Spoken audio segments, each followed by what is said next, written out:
சமீப காலமாக திரு மு.க. ஸ்டாலின் அவர்கள் எடப்பாடி பழனிசாமி அவர்களை பத்தி பேசும்போது தொடர்ந்து 10 தேர்தலில் தோல்வி அடைந்த பழனிசாமி அப்படின்னு சொல்லி பேசுறீங்க. இதெல்லாம் பேசுறதுக்கு முன்னாடி உங்களுடைய கட்சியோட தேர்தல் வரலாறு என்னங்கிறது தெரிஞ்சுக்கணும். இதுவரைக்கும் கூட்டணி கட்சி இல்லாம எந்த ஒரு தேர்தலையுமே திமுக சந்திச்சதே கிடையாது.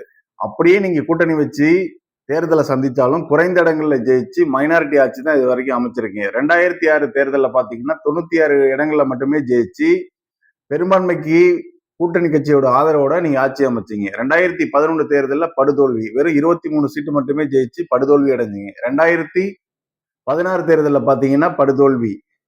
2021லயுமே டிடிவி தினகரன், ஓபிஎஸ் எல்லாம் ஒருங்கிணைந்த அதிமுக நின்று தேர்தலை சந்திச்சிருந்தாங்கன்னா திமுக 2021லயும் படுதோல்வி அடைஞ்சிருக்கும். அதிமுக கட்சி அடிமை கட்சின்னு சொல்றதுக்கு முன்னாடி நீங்க யாருக்கு அடிமையா இருக்கீங்கன்னு மக்களுக்கு தெளிவுபடுத்தணும். தனியாக தேர்தலில் நின்று வெற்றி பெற முடியாதுன்னு தெரிஞ்சு காங்கிரஸ் கட்சிக்கு பல வருடமாக நீங்க அடிமையா இருக்கிற நீங்க அதிமுக அடிமை கட்சின்னு பேசுறதுக்கு உங்களுக்கு எந்த தகுதியுமே கிடையாது. வரும் தேர்தலில் தாவேகா காங்கிரஸ் கூட கூட்டணி வச்சிருமோ என்று பயந்து அவசரமாக கனிமொழி அவர்கள் டெல்லிக்கு சென்று ராகுல் காந்தியை பார்த்து காலில் விழுந்து கூட்டணியை தக்க வச்சிருக்கீங்க.